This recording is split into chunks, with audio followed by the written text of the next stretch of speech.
ወይ ጉድ! ሰበይቲ ሚላው መልሲ ሂባ ሰላምታ ኣይረሳዕኹን። ክቡራት ቤተሰበይ ከመይ ኣለኹም? ድሓን ዲኹም? በቢ ዘለኹምዎ ሰላም፣ ፍቕሪ፣ ራህዋ፣ ቅሳነት እናተመነኹ ነዚ ገዛ ሓድሽቲ ዝኾንኩም ከምቲ ልሙድ ላይክ፣ ሸር፣ ሳብስክራይብ ብምግባር ሃናፂ ርእይቶኹም ኣይፈለየኒ ክብለኩም ይፈቲ እምበኣርከስ ናይ ልማዓንቲ ኣድያና ወይ ከዓ ትሕዝተና ብዛዕባ ድምፃዊ ሚላው ተስፋይ ኮይኑ ኣብ ዝሓለፈ ሰበይቱ ተቸጊረ ኣነ ደቀይ እናለመንኩ እየ ዘመሓድሮም ኢላ ሓሳባ ሂባ ነይራ። ይኹን ደኣ እምበር ንሱ እውን መልሲ ሂብሉ ነይሩ። እዚ ነገር እዚ እቶም ደቀይ ትብሎም ዘላ ደቀይ ናተ እዮም፣ ግን ደሞ ኣነ በበየወርሒ ይሕግዞም እየ ንዓይ ፅልኢ ወይ ከዓ ሽርሖ እንተኮይኑ እምበር ኣነ ግቡእ ናደቀይ ይዋፃ እየ ኢሉ ሓሳቡ ሂቡ ነይሩ ማለት እዩ። ከምኡ እውን በዓልቲ ሓዳሩ ከም ዘይኮነት ካብ ዝፈላለዩ ደሞ ኣስታት 6 ዓመት ከም ዝገበሩ እዩ ተሓሳቡ ሂብዎ ዝነበረ ማለት እዩ። ይኹን ደኣ እምበር ክቡራት ቤተሰበይ በዓልቲ ገዝኡ እውን ሕጂ እውን ንካልኣይ ግዜ ናብ ሚድያ መፂኣ ኣላ ማለት እዩ። እሳ ደሞ ካብ ንፈላለ ኣስታት 4 ዓመትና ኢና ትብል፣ ግን ደሞ ብርግፅ ንደቁ ይሰደሎም ዶ ኣይሰደሎምን ንዝብል ሕቶ ኣነ እንድሕር ናብ ናተይ ኣካውንቲ ዝኣተየ ገንዘብ ኣልዩ ቸክ ጌርና ንዓይ ክትፀልኡኒ ትኽእሉ ኢኹም። እንተዘይኣለ እዚ ነገር እዚ ንደቁ በበየወርሑ ኣታዊ ከም ዘይገብር እያ ትዛረብ ዘላ ማለት እዩ። በዓልቲ ሓዳሩ በዓልቲ ናብርኡ ከምኡ እውን ብ2005 ዓመተ ምህረት ብደስ ዝበለ መርዓ ከም ዝተመርዐዩ እያ ሓሳባ ትህብ ማለት እዩ። እምበኣርከስ ክቡራት ቤተሰበይ ኣነ ብጣዕሚ እዩ ገሪሙኒ። ኣብ ዝሓለፈ እውን ሓሳብ ወይ ከዓ ርእይቶ ሂበ ነይረ እየ። ሓሳብ ወይ ከዓ ርእይቶ ማንም ሰብ ክህብ እንከሎ ኣይትፅልእዎ፣ እንተተጋግዩ ብቻ እቲ ሰብ ኢኹም ክትርምዎ ትኽእሉ እምበር ካብ ፀርፊ ምንም ፋይዳ ዝርከብ የለን። ምክንያቱ ሓደ ሓደ ወዳት ሓላፍነት ውላድኩም ክትዋፅኡ ኣለኩም። ኣብ ፍቅሪ ግጭግጭ ኣሎ እዩ፣ ባእሲ ኣሎ እዩ፣ ብዙሕ ነገር የጋጥም እዩ። ግን ብሰናይ ሰላም ዋላ ተፈላሊኻ ግን ደሞ ሓላፍነት ውላድካ ክትወስድ ኣለካ ኢለ ኣብ ዝሃብክዎ ንምንታይ ዝሓዛብ እሱ ዘይተቐበልኩምኡ ኣሕዋተይ ነርኩም ማለት እዩ። ስለዚ ክቡራት ቤተሰብ ሕጂ እውን እዚ ቪድዮ ገና እየ ኣይወዳእኹን ዘለኹ ላይክ ግበሩ። ሓደሽቲ ቪድዮታት ኣብ ሰዓቱ ምእንታይ ክበፅሑኩም ክብለኩም ይፈቲ።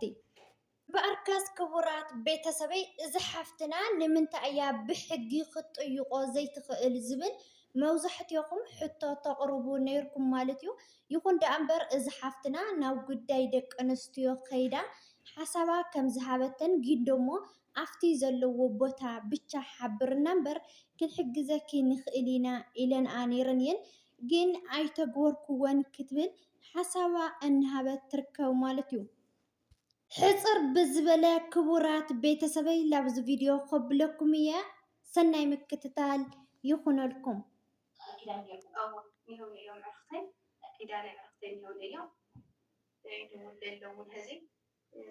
ፅሕፈለና ክንብለና ዝበሉ ሰባት እውን ይኸውን እቶም ዕርክታይ ካብኡ ስጀመር ናብ ወለዴ ናብዚ እየ ዘብለ ይነበረን። እሳቶም ኮራት እዮም ብክልቴና ዝለዓለ ወለዲ ይኮነን ዋላ ናተ ይኹን ዋላ ናተ ይኹን ኩራም እዮም። በሊዕና ኣሎም ሰቲና ኣሎም ኢና ሕማቅን ፅቡቅን ርኢና ኣሎም ኢና ክለዓለ ይነበሮም ናብዚ ወለዲ ኣይፈልጦ እዮም። ወለዲ ፈሊጦም ሰምሪዖም ና ምኳን ግን በባይ ብኡ ዝለዓለ ወለዲ ይኮነን። ኣነ ከልዕል ይኾን እሳቶም ብናይትኩም ርሕ እምበይ ብኣቶም ዝምራሕ ሰብኣይ ይኮነን።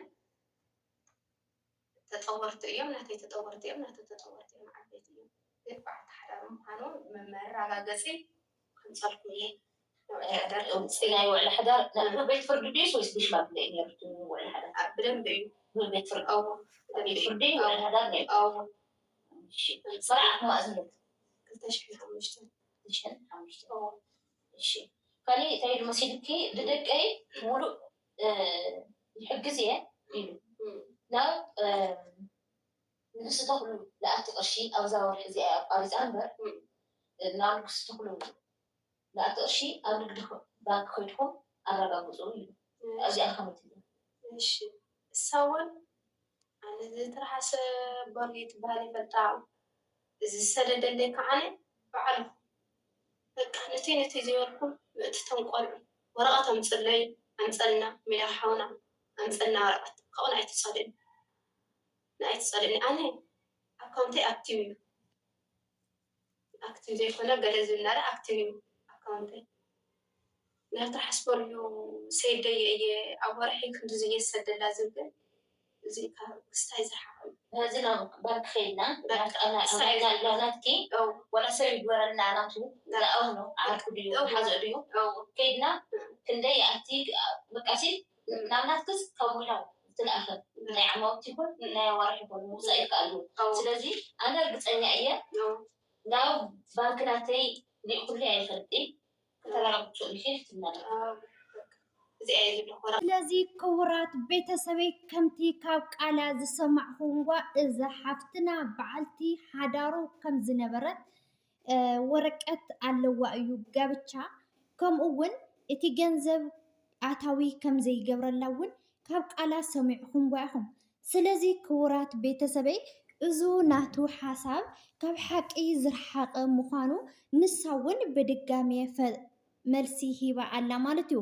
ስለዚ ክቡራት ቤተሰብ ብሓቂ ናነብዐት ክትገልፆ እንከላ ዘረባ ብጣዕሚ ልብኻ ይሰብር እዩ፣ ብጣዕሚ እውን ይሕዝን እዩ። ብዝኾነ ግን እዚ ኩሉ መስዋእቲ ትኸፍሎ ዘላ ንውላዳ ኢላ እያ።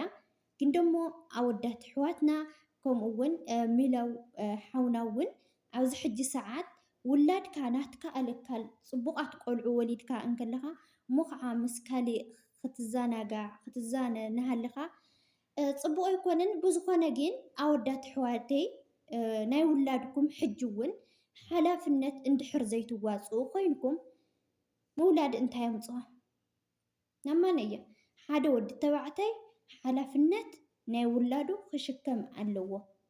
ስለዚ እግዚኣብሔር ኣምላኽ እንታይ እየ ክንብል ንኽእል ውላድ ውህብቶ ንእግዚኣብሔር እዩ። ካብ ውላድ ዝዓቢ ፀጋ እውን የለን። ስለዚ ምፍራድ ልተሓደ ገዲፍና ኣብዚ ሕጂ ሰዓት እዚ ሓፍትና ናነብዐት ክሪኣ ናሃለኹ ብጣዕሚ ከቢድ ግን ብኽያት ገዲፍኪ ጠንካራ ኮይንኪ ኩሉ ነገር ብሕጊ ክትውድእ እዩ ፅቡቕ። እቲ ኣብ ዓድና ሕጊ ዝበሃል ስለዘየለ እዩ ኣብዚ ሕዚ ሰዓት እምበር ብዝኾነ ዓጆኺ ዛንቤተይ ፈጣሪ ይሓግዝኪ እየ ክብል ዝኽእል እምበኣርከስ ክቡራት ቤተሰበይ ብጣዕሚ እዩ ዝገርም ዝሕዝን ናይ ሎማዓንቲ ዝነበረና ፀንሒት እዚ ይመስል ነይሩ። ንስኹም ከ እንታይ ዓይነት ርእይቶ ኣለኩም? ኣብ ቦታ ኮመንት ተፅሓፉለይ ኢኹም። ነዚ ቪድዮ እተፈቲኹምዎ ላይክ፣ ሸር፣ ሳብስክራይብ ብምግባር ሃናፂ ርእይቶኹም ኣይፈለየኒ ክብለኩም ይፈቲ። ሰናይ ቅንያት ባይ ባይ